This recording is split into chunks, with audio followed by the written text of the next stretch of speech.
I'm often asked in interviews, especially by Ukrainian television hosts, as well as from Canada and other countries, and what about the thinking part of Make America Great Again? That is, what do those who support Trump because of his principles and ideas think about, let's say, Brazil, Russia, India, China, and South Africa, Russia's influence on neighboring countries, China's claims to the surrounding world, and, of course, about the war between Russia and Ukraine? I answer as best as I can, but people don't always believe me. And then suddenly Steve Torley, whom I often watch and show you quite often, dedicated his sort of pre-holiday show to almost all of these topics.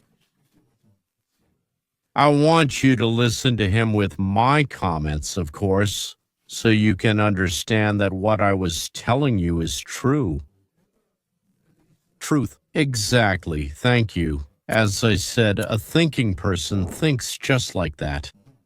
That's it. And the person who is listened to by hundreds of thousands of American conservatives on various platforms expressed it precisely, summed it up. I would say what I try to tell you bit by bit in my shows. So, Dr. Steve Torley, a specialist in world religions and theology, studied in London, taught ancient Greek rhetoric and aesthetics, and wrote books about vanished civilizations and cultures, and also a classical guitarist who performed as a classical guitarist and music teacher. Interesting combination, right? So let's listen to him. If you have been with us since February 24, 2022, when Russia first began what they called their special military operation in Ukraine, you would know that this ending is exactly what we predicted. And that's because essentially there could be no other outcome except provoking a full-scale Third World War. And Putin always knew that in the end, NATO wouldn't do that. Neoconservative Republicans might be eager for this prospect, but fortunately, common sense won. And I want to explain this to you so that you fully understand what's really happening here. And just to be clear, as I've clarified many times over these last 3.5, almost 4 years, this isn't about being pro-Russian or anti-Ukrainian. It's not about spreading pro-Putin propaganda or any nonsense like that. This is about the cold, harsh geopolitical reality that both establishment Republicans and Democrats refuse to accept. But fortunately, President Trump recognizes it. Geopolitical reality is different from what we wish for. When we get emotionally involved, we start replacing reality with our desires. And we need someone who, well, you know. Dr. Torley isn't connected to either side. He assesses the situation with cold logic. What is the latest proposed peace plan? The peace initiative proposed by the Trump administration would require Ukraine to surrender the entire Donbass, essentially the entire eastern Russian part of Ukraine. That's about 20% of the country's territory, and to officially recognize Russian control over this region, as well as, of course, over Crimea. For Russia, this is non-negotiable. What is meant is that, having seized part of Ukraine, Ukrainians don't have to worry about anyone pushing them out of these regions. And knowing that NATO won't go for an open confrontation for war, the Kremlin doesn't have to worry. But there is no motivation to leave the captured lands. Trump's peace plan would do exactly that. It would recognize these regions as Russian forever. Ukraine's military forces would not exceed about 600,000 people, and the country would have to include a ban on joining NATO in its national constitution. What has Russia declared non-negotiable for Ukraine over the past 3 decades? We can say that any country has the right to decide for itself whom to be friends with and which alliances to join. But there's just one small problem. A gorilla weighing kilograms is walking over a narrow bridge above a gorge. And you're walking towards her, and it's your right to walk from your side of the bridge. But the gorilla shows that she'll throw you into the gorge if you keep walking in the opposite lane while she's crossing that very bridge. You have 2 options. One, say, it's my right to walk, I'll go, and take the risk. You could end up at the bottom of the gorge with a broken head, or you could stop and wait until the gorilla passes. It's your choice, your right, the right to go, or the wisdom to wait. Of course, if you have a friend, say an 800-kilogram orangutan, or 2 machine guns, one a gorilla and the other a Kalashnikov, then the gorilla will most likely be polite with you and make room. He might even stop and say, "Please, go ahead." But if you don't have either of those, then you might end this crossing with a beautiful death. Or you can say to yourself, "Well, I'm not an idiot. I'm not going to cross that little bridge." That's roughly what Dr. Torley is saying. And this step by itself actually removes Ukraine from the Western security architecture, which for the past 30 years has been trying to geographically encircle, to politically and economically contain Russia and sharply limit its geopolitical power. In turn, Russia will agree to security guarantees for Ukraine, including some form of international oversight, most likely by European countries. They will bear the main responsibility for the peacekeeping forces, not American troops. Yes. You need to ask Gorilla if she agrees to let you bring help with you, because if she doesn't agree and you're already on the bridge, you'll end up falling head first onto the rocks. And Ukraine will be allowed to join the European Union, not NATO, but the European Union. And by agreeing to this, Russia will get relief from the overwhelming majority of Western sanctions. So it goes without saying, the neocons are outraged by this deal. The other day at the airport, I saw Rupert Murdoch's New York Post with a crazy headline: "Trump betrays Ukraine by giving Russia everything it ever wanted." And as expected, Mitch McConnell, or whoever runs his Twitter account, his X account, went on an angry tirade against Trump's peace proposal, saying that Putin has spent this whole year trying to make President Trump look like a fool, and by encouraging the Russian slaughter instead of punishing it. It's interesting that right-wing conservatives are all for stopping the slaughter, while liberals and pseudo-conservatives want Ukraine to keep fighting for many more years. Its population disappeared, along with its ethnicity, culture, and even the very name itself. And would it have turned into or remained Little Russia? Neocons like Mitch McConnell literally live in a different world, one that's separate from today. They're stuck in the 90s, right after the collapse of the Soviet Union, when America emerged from the Cold War as the only superpower to rule over everyone, and we did. This was called our unipolar moment, when we basically rewrote the rules for every country in the world and dictated how international relations should function. We need to realize that unipolar world is gone. Recall the phrase, "The upper classes couldn't and the lower classes didn't want to," or was it reversed? But the point is, America And not. maybe can't and doesn't want to be the world's policeman anymore. It corrupted Europe. It strengthened our enemies. It weakened our morals. We no longer want to run around to Vietnam, Iraq, Libya, or spend our strength and money to protect the whole world. And the world has grown up. Look at China, at India. There are, I think, 1.6 billion people living there, right? At Russia, with its crazy military complex. We live in the so-called multipolar world. That's the term Mark Rubio, jurist Dr. Vance, and Defense Minister Pete Hegseth used. We live in a world where several military and economic powers have reached influence comparable to the United States, such as Russia and especially China. And now they are busy defending what they call their hegemony, their spheres of influence. These countries have grown into regional powers and want to influence the life of the region they are in. Or at the very least to secure themselves with a wall of neutral states like cushions along the perimeter of their borders. Let me remind you about Cuba, where Khrushchev brought missiles, and the United States raised a huge alarm, which almost led the world to World War III, apparently a nuclear war. Does Russia want to defend itself or attack? I don't know. I really don't know. But their disgrace in Ukraine seems to make them think more about defense than about attacking any new targets. Russia and China now conduct 99% of their trade in rubles and yuan, completely bypassing the United States dollar.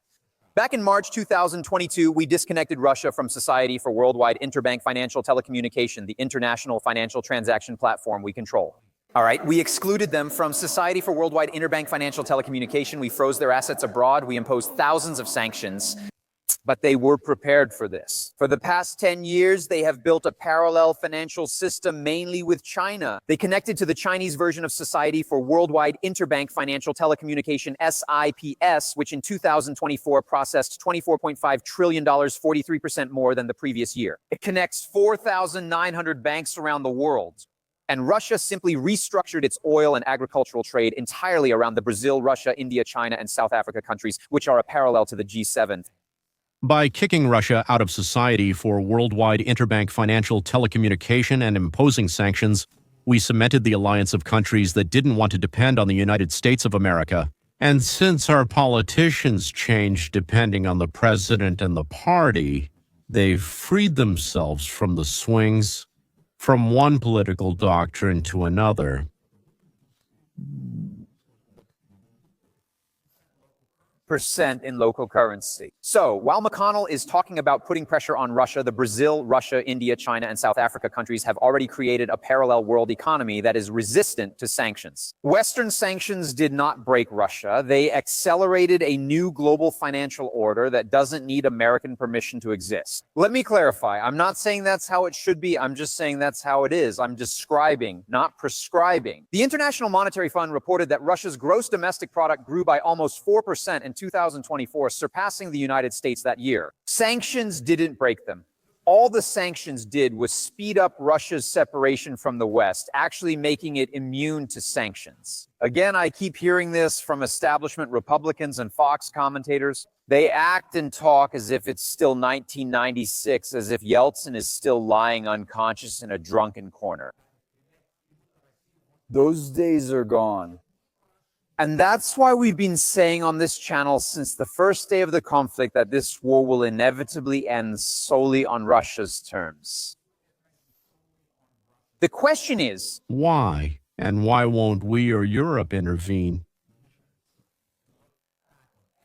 you can look back at every single video I've made about this conflict, at least a couple dozen, and each one will confirm exactly that. This conflict will end and can only end on Russia's terms. Trump scolded Zelensky about this in the Oval Office. You have no cards, you have no leverage. Russia is completely in control of the situation. Is that right or not? Unless, of course, you want to start World War III. Again, the neocons don't seem to mind at all, but would you blow up North Dakota for Donbass? Obviously not. And Putin knows that perfectly well. He has always known that perfectly well. He has always held all the cards. He could have taken over Eastern Ukraine. That's all he wanted. They didn't want Western Ukraine. It's more European than Russian. He also knew NATO couldn't do anything. All they had left was to stop expanding eastward as part of the goal of creating a security architecture that was constantly trying to contain Russia. When Gorbachev agreed to withdraw troops from East Germany, he set a condition. Not a single inch of NATO would move from the borders of unified Germany toward Russia. Well, that is to the east. After the reunification of Germany, the West, which had promised not to move eastward, not a single inch, added 27.6 million square kilometers to NATO's territory. They didn't add an inch, but they added 16 countries.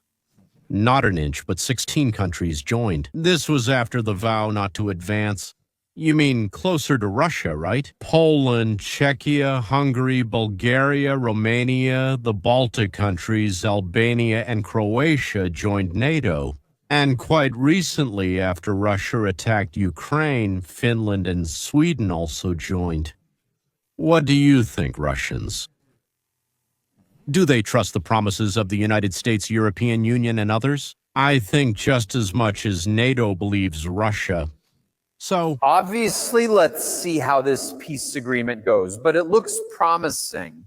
But the key point is don't listen to Rupert Murdoch, Mitch McConnell, or Lindsey Graham, Any neoconservative neoliberal establishment on Fox News, who still live in a world that no longer exists. That's right. whether it is or not. Russia has taken actions that clearly showed to those who are able to see that a new multipolar world has emerged, and no one, especially the Washington elite, is able to do anything about it. If you noticed, Trump talked about regional defense. He called it a hemisphere. From Greenland, then Canada, then Alaska, and you continue the arc. The Roman Canal. Actually, this is our line of defense, our wall. But China is also building and will continue to build its own wall, as will India, Pakistan, and Russia. By the way, Turkey, maybe even Japan and Europe should build its own defense. Its own, their own, from missiles, submarines, drones, and other new types of weapons. We will be partners with Japan, with Britain. By the way, if you read their newspapers and watch their television, they absolutely can't stand us. I mean, they just hate America. We will be allies with the Sunni coalition with Israel. We will balance with Turkey, possibly with Mexico. And we will try to have trade and competitive relations with Russia, China, Iran, possibly with India and Brazil. Who knows?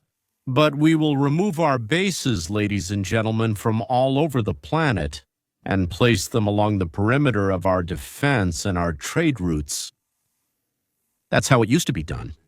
Well, the Danes and Norwegians, the Vikings, used to set up their posts along the route from the Varangians to the Greeks, and, so to speak, a bunch of cities along the rivers, let's say Russian ones. Yes, those are Viking cities. And they started it completely by accident. Without any intention, they began Kiev and Rus, and later Russia.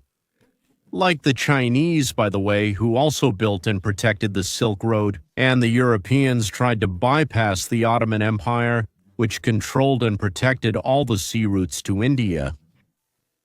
Columbus sailed to India to bypass the Ottomans.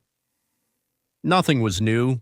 Everything had happened before. And it just comes back in a slightly different form. The appearance returns to how it was. I'm afraid this video won't bring joy to those who truly care about Ukraine. There was a moment at the end of March 2022 when about a month, 33 or 34 days after the invasion and Russia's shameful retreat from Kyiv, the war could have been stopped. David Arakhamia A. Yes, David Arakhamia, the head of the Ukrainian delegation at the negotiations in Istanbul, stated that Russia offered to end the war on the condition of Ukraine's neutrality and refusal to join NATO. But after the delegation returned from Istanbul to Kyiv to discuss the terms of the agreement with the leadership, Boris Johnson arrived in Ukraine on behalf of the European Union and Biden. He told Zelensky not to sign anything and to continue the war. Alexei Arestovich, a person I don't really trust, confirmed Arakhamia's words by saying that the chances of ending the war were very high. He himself, as he said, was not present at those negotiations, but he spoke with two people, not Arakhamia, who besides Arakhamia were present there. Johnson denies the accusation of sabotage and claims that the negotiations were disrupted by Russia's demands to limit the numbers. The Ukrainian army, well, no one actually says to what number they wanted to limit it. If it's the same number as now, then 600,000 soldiers is more than enough for Ukraine. In fact, not just enough, but more than enough. How can you keep such a large army?